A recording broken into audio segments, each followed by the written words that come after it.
My name is Danielle Rodriguez, and I am from Las Vegas, Nevada, and I am a RBT. I am the introducer for our ethical debate on restraints and seclusion. We are doing an informal debate. I will be introducing all of our team members, and I will be giving the definition of restraints and seclusion, along with the ethical codes for restraints and seclusions. After the introduction, there will be Leopold Smith. He is our fielder and in charge of the guided questions. Leopold Smith is a clinical supervisor, and he is from Madison, Wisconsin. After Leopold, there is Shamira Willis, who is the summarizer for restraints and seclusion.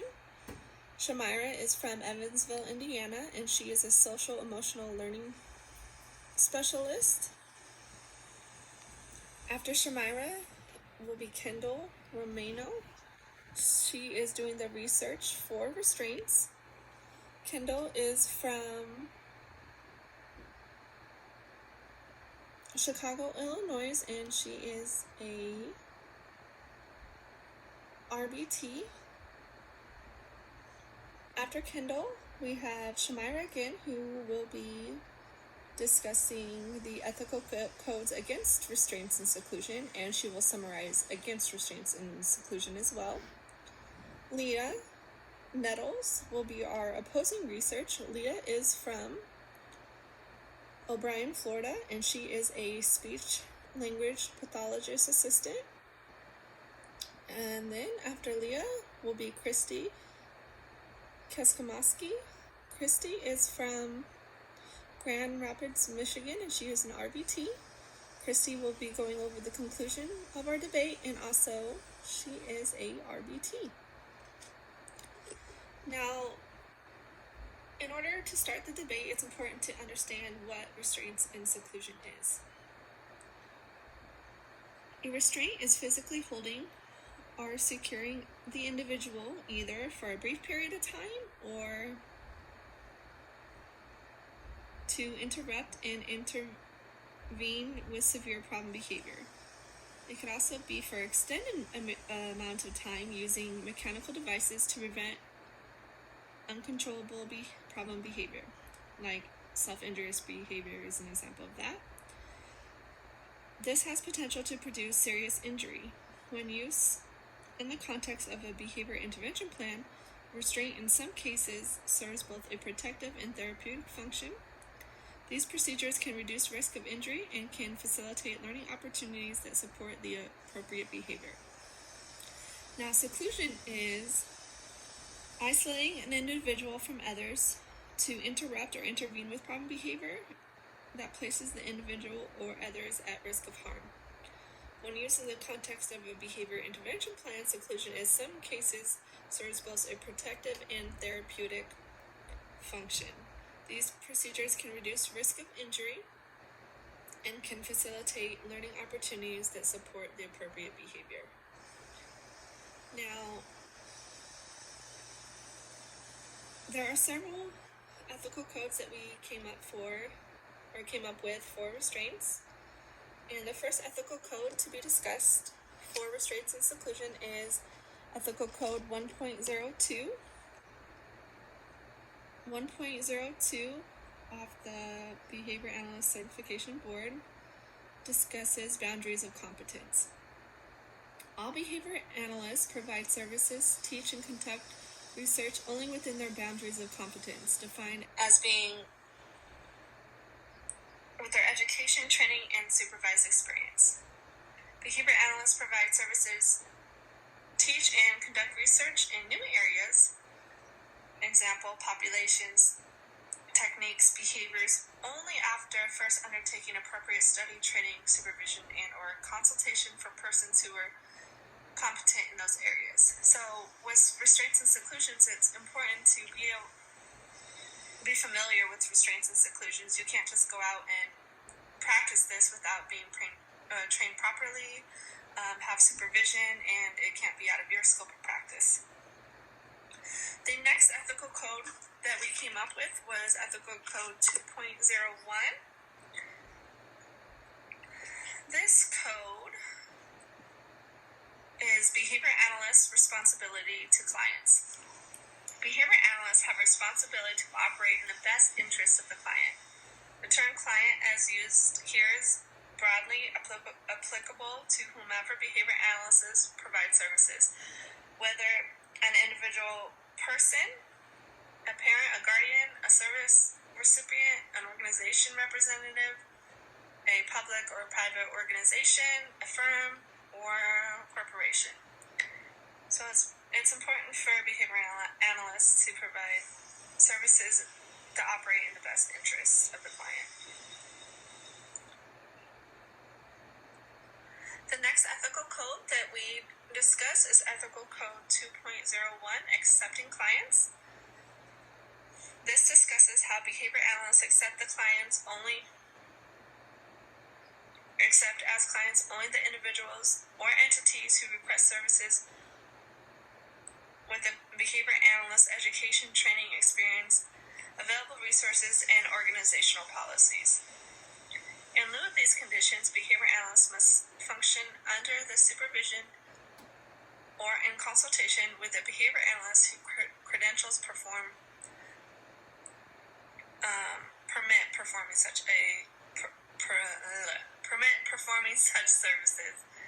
This is important also to, it's in their scope of practice. The next ethical code that we came up with for restraints and seclusion is Ethical Code 2.02, and that's responsibility. Behavior analyst's responsibility to all parties affected by behavior analytic services. When multiple parties are involved, it could be defined as a client. A hierarchy of parties must be established and communicated with from onset or the defined relationship. Behavior analysts identify and communicate who the primary ultimate beneficiary of services in any given situation and advocate for his or her best interest. Now, we also decided to use Ethical Code 4.08, A, B, and C. For Ethical Code 4.08 entails that considerations regarding punishment procedures. Behavior analysts recommend reinforcement rather than punishment whenever possible. So that's very important. If punishment procedures are necessary, then behavior analysis include reinforcement procedures for alternative behavior in the behavior change program. So when writing the behavior change program, it's important to incorporate those reinforcement procedures. And C, before the implementing punishment-based procedures, behavioral analysts ensure the appropriate or dangerousness of the behavior necessitates immediate use of assertive procedures. Hi everyone. I'll be going through some questions which we use to guide our research on both sides of the ethical debate regarding the use of seclusion and restraints. So the first question that we asked ourselves was, which group is most often secluded or restrained? And what we found was that up to 78% of people with disabilities will be secluded or restrained at some point in their life. People who engage in challenging behaviors are at risk for being secluded or restrained more so than their peers. The mean age at which this takes place is 34 years old. So the next question that we asked ourselves was, does this use of seclusion or restraint increase or decrease with child age? And along with the mean age of it being 34, we found that the use of seclusion and restraint does become more common as clients age. Part of the reason of this is that as the clients get older and more mature, they may become a higher danger to themselves or others than when they're children. The next question that we asked was, how often do injuries occur during these techniques? Because this will inform our decision on whether or not we believe this will be an ethical practice or not. And what we found was that the most common death that results from seclusion or restraint is actually asphyxiation. So that means the loss of breath.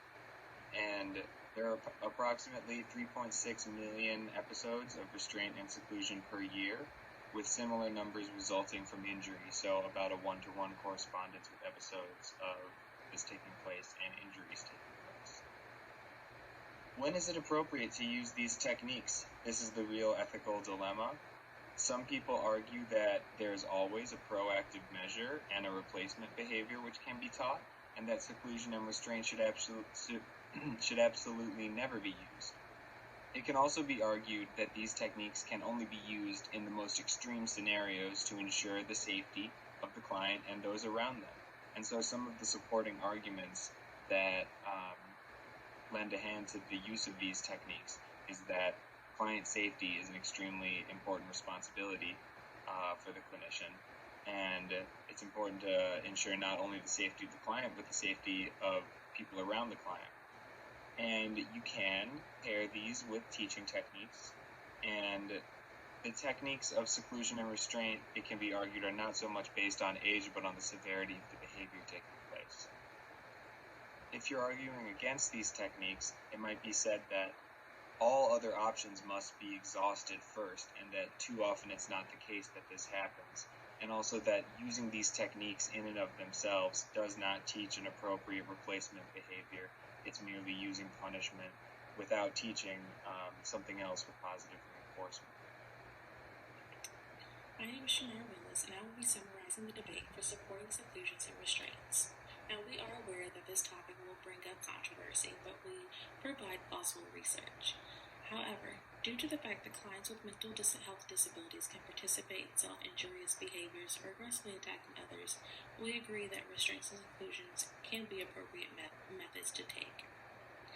But there being so many concerns regarding these practice, others can argue that there are different proactive measures and replacements that could be in place with behaviors, but with behaviors as severe as posing harm to self or others, we argue that restraints and seclusions are only to be used in immediate risk of physical harm.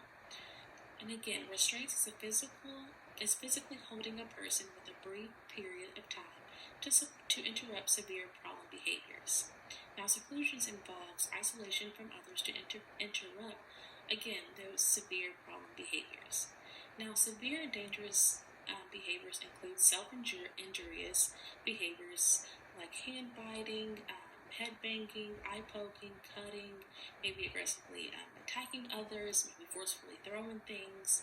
And so situations like these will arise, and the right precautions need to be in place to stop that type of harm. Now, the research gives clear indication that each state has taken the appropriate steps for forming policies.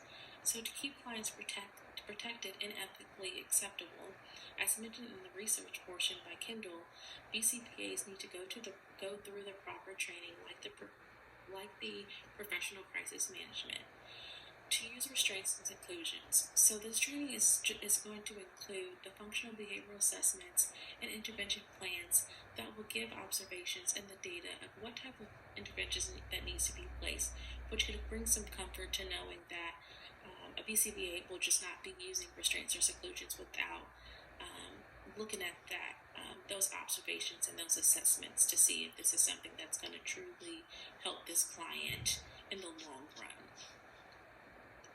Now, according to an article called A Descriptive Study of the Use of Restraints and Seclusion in Special Education Schools, the Department of Education has also went as far as enforcing rules and policies for states to follow by making sure proper training and individuals are protected at all times. So there are special education laws that allows free education to students with mental disabilities.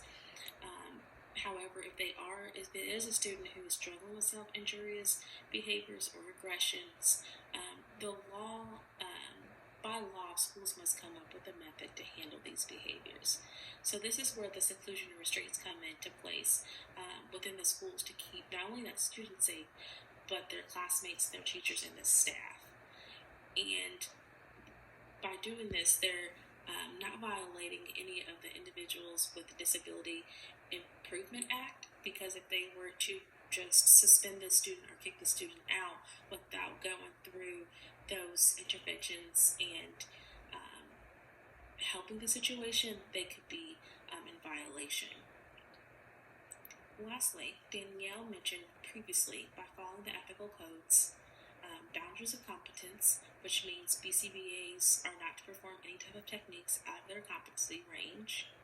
BCBAs should only accept clients based on educational and training, meaning if a client comes in and a parent says that they usually do restraints and seclusions, if it's a BCBA that doesn't have that training or that background information, they probably shouldn't be taking that client to not violate that ethical code.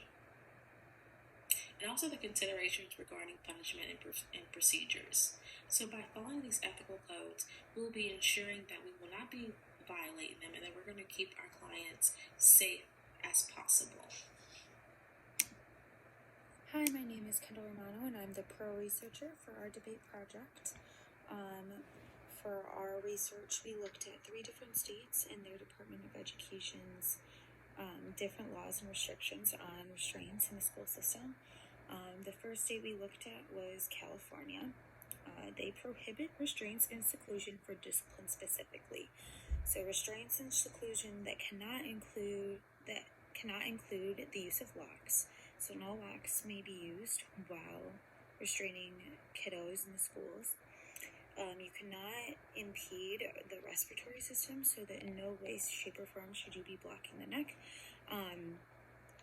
And then they cannot use supine with restrained hands, so no tying up the hands at all. And they must avoid extreme time lengths, so the time length that the kiddos are in restraints or seclusion cannot exceed an extreme length of time for that kiddo. And they have more mandated guidelines for using restraints, specifically in their laws and in their systems, and they have annual reports that they have to give to their Department of Education every time they restrain or seclude a child. Next, we looked at Ohio, which is a little bit more intense than California. So they are positive behavior intervention schools, and they've been that way since 2013. So they like to focus on exclusively like positive reinforcement or positive punishment. They limit the amount of restraints and seclusion as best they can. Restraints and seclusions are only to be used in immediate risk of physical harm to self or others. So if the child is being involved in self-injurious behaviors, or if they're being destructive to other students or faculty around them, then that is the time that they can be restrained or secluded. The staff or Ohio requires staff training via modules for implementing crisis prevention and de-escalation techniques. So Ohio's Department of Education requires the staff to have special training when and if they do have to go through seclusion or restraints. And they also are trained, which is really cool, on de-escalating the situation in ways to help that and to maybe avoid restraining and secluding if possible. Also, if the schools have any physical restraint or seclusion practices, they should establish, so this is already, like if they do restrain, they have to have established emergency procedures, specific procedures and training related to the use of restraints and seclusion, and a process for the collection of data regarding the use of restraint or seclusion.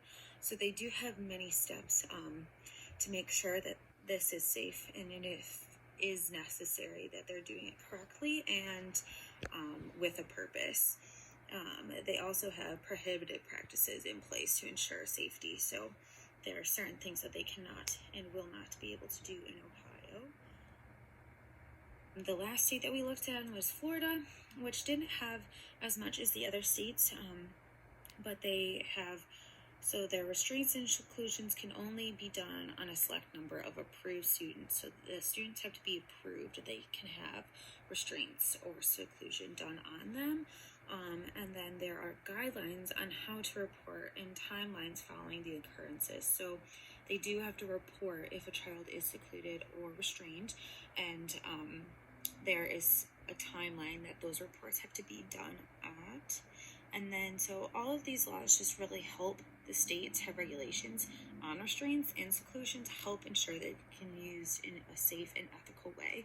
So all states have laws and restrictions like these. We just wanted to have around 3 just to give us an idea on everything. Next, we can look at professional crisis management training for restraints and seclusion. So, PCM training is a 4-day training that provides strong emphasis on prevention and de-escalation. So this is kind of what we heard from Ohio. Repetitive, non-dangerous behaviors are treated by functional behavior assessments and the development of behavior intervention plans. And approach consists with educational goals and special educational laws. The safety elements include a restraint procedure on a specifically designed mat to decrease discomfort and to allow a soft cushion in order to facilitate relaxation. Training clearly states that the restraints and seclusions are not for discipline, but for preventative injury to self and others. So this is what Ohio would be going through when they trained their staff on how to de-escalate things, or to only do it if the student is injuring themselves or others. Next, so some more research that we did just for overall restraints data. So according to an article by Allen, and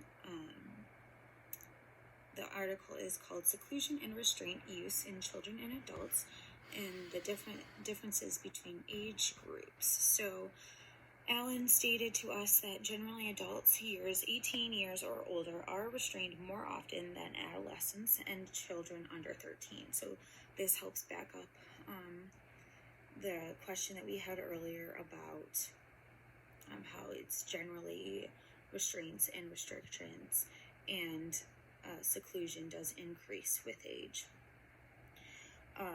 Allen also goes on to say that the adults spend close to twice as long in seclusion as the children and adolescents. So not only are they getting more restraints and seclusion, they also are spending more time there. It is appropriate to use restraints or seclusion when a qualified personnel is responding to behaviors that are violent or dangerous to oneself or others. So this just backs up what the states had in their laws, that restraints can be and should be necessary when children are being dangerous to themselves, to others, to not only help the child's safety, but the safety of the others around them. Ethical codes that go against restraints and seclusion is Ethical Code 4.08, Considerations Regarding Punishment Procedures. A, behavior analysts recommend reinforcement rather than punishment wherever possible.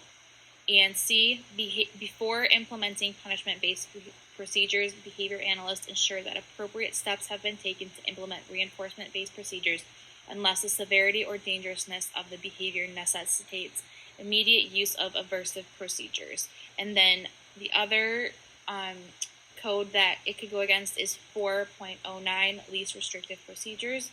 Behavior analysts review and appraise the restrictiveness of procedures and always recommend the least restrictive procedures likely to be effective.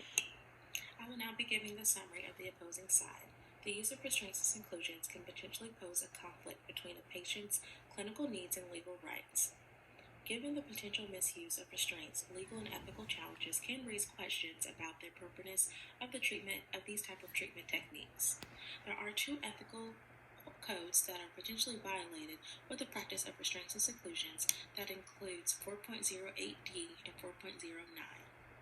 So 4.08D explains how behavioral analysis ensures that aversive procedures are accompanied by an increase of level of training, supervision, and oversight. Behavioral analysis must evaluate the effectiveness of aversive procedures in a timely manner and also modify the behavior change program if it is ineffective.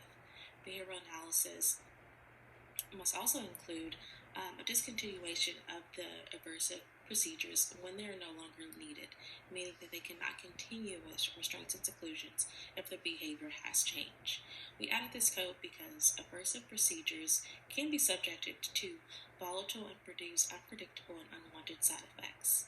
Now, 4.09 discusses how behavioral analysis should review and appraise the restrictive of procedures and always recommend the least restrictive procedures likely to be effective. So the least restrictive procedures are defined at practice limits in individuals' movement, activity, or function.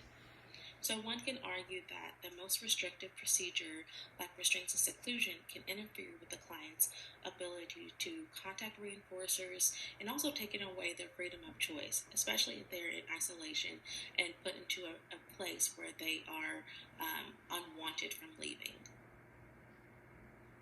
Now, as Leah mentioned in her research, in 2010, the Nation Disability Rights Network drew attention to the heightened reports of death and mistreatments of children that are subjected by restraints. Now, while that investigation was conducting, the Counselor for Children with Behavioral Disorders had published 2 summaries that included Declaration of Principles specifying the right of children being treated with dignity and providing with necessary educational, mental health, and behavioral supports. Now, the principle highlighted that the needs for adequate staff levels, mandatory de-escalation trainings, and functional behavior assessments, followed by the behavioral intervention plans for students with patterns of behaviors that can interfere with their learning. However, there was a limited information that relied on the evidence-based practices of restraints and seclusions, and there were also several cases that Leah had mentioned where students' rights had been violated and parents went as far as reporting those restraints as abuse and making settlements with the schools. However, due to these cases, there were multiple recommendations put in place that restraints and seclusions were to only be used in emergency situations, that they must collect data, annual data, implementing the most effective training for their staff, requiring a 24-hour notice to the parents if restraints or seclusions were used, that the parents would be updated that these practices were used that day with their child because of whatever the behavior was. And also eliminating restraints and seclusion that show no educational benefits, and amending the Individuals with Disability Education Act in order to stop these interventions from being used before all other remedies have been exhausted, meaning that there should be several steps in using different types of interventions, and when all those interventions have been implemented and not shown any type of changes or success, then restraints and seclusions could be that final step into helping out with that child and the behaviors, the dangerous behaviors that they could be exhibiting. Again, the most important factor in all cases are to keep your clients safe and healthy. Some opposing research was done to prove that the use of seclusions and restraints within the schools are dangerous. There was a review of 10 different cases done by the United States Senate Health that focuses on health, education, labor, and the Pensions Committee. Their reviews show that there was no evidence to support or benefit the child related to their education by physically restraining or putting them in seclusion in the K through 12 school systems. This investigation also showed that there were many schools that did not report, and so that required them to do further investigation. They were looking at the types of seclusions and restraints that were occurring in the schools within the United States and the obstacles that the families were seeking to find the solution to the harm that was being brought to their child. Their overall experience, the educational experience of the child, was completely impacted because of the use of restraints and seclusion, therefore supporting the fact that there was no benefit. Some recommendations were made. and went through legislation to better support the use of restraints and seclusion. And this was that it should be limited to only instances of emergency, whether that be self-harm, harm to others, and it would discontinue all use of unsupervised seclusion. Also, the legislation pushed for further data to be collected on an annual basis for not only the frequency, but the duration and the intensity of the type of restraint and seclusion that was used.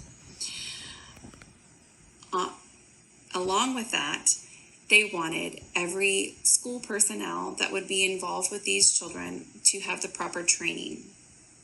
This was not only administrators, not only ESE teachers, but all school personnel.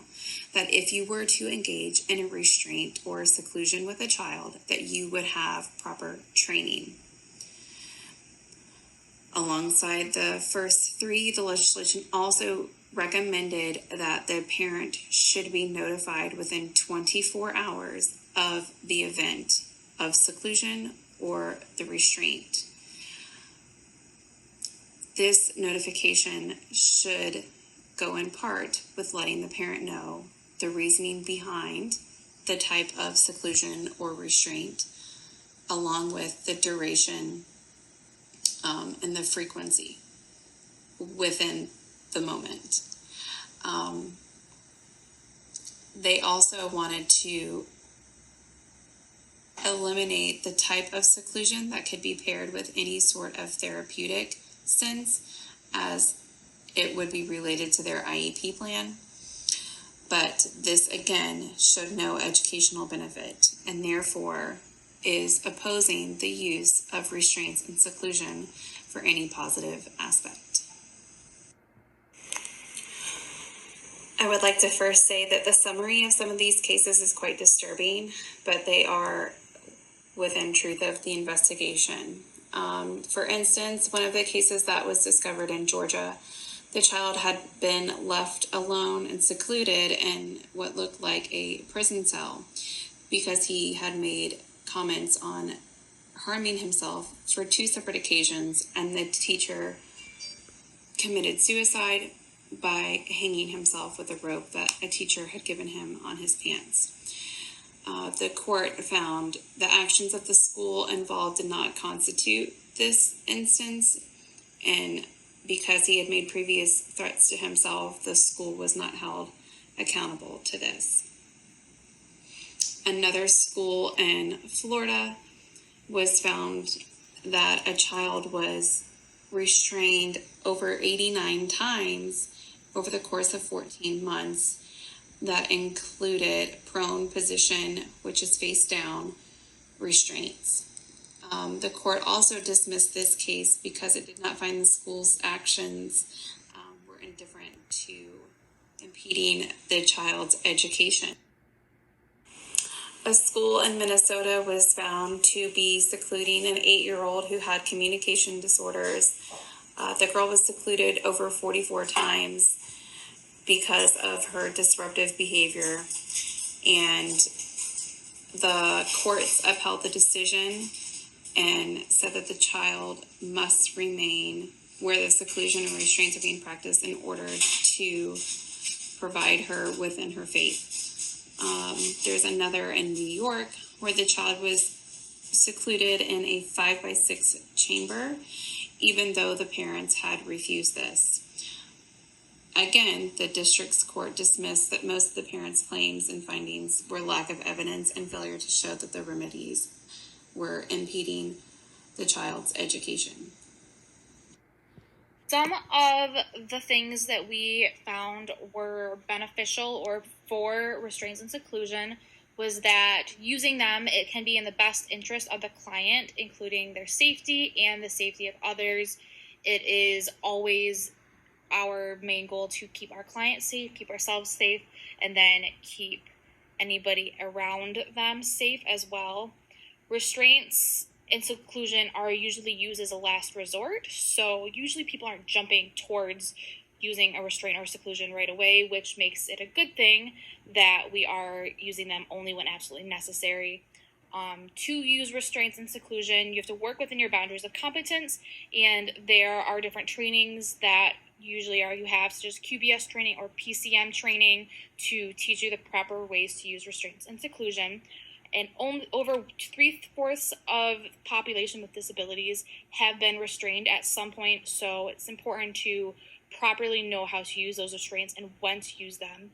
They are usually more common to be used with older clients due to them being more dangerous to themselves and others. And another pro for them is that a lot of states have guidelines to ensure that restraints and seclusions are used minimally and safely when they are used. Some of the cons that we found for restraints and seclusions is that restraints are often misused. There are many less restrictive procedures that can be used to maintain a client's safety and the safety of others around them.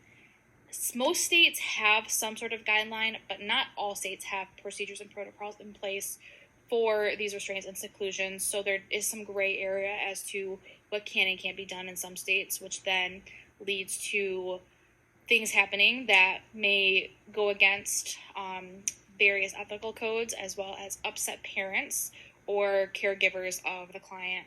And less than half the schools require parents to be notified if a restraint or seclusion is used, which again can really upset a parent if they find out through the grapevine that their child was restrained.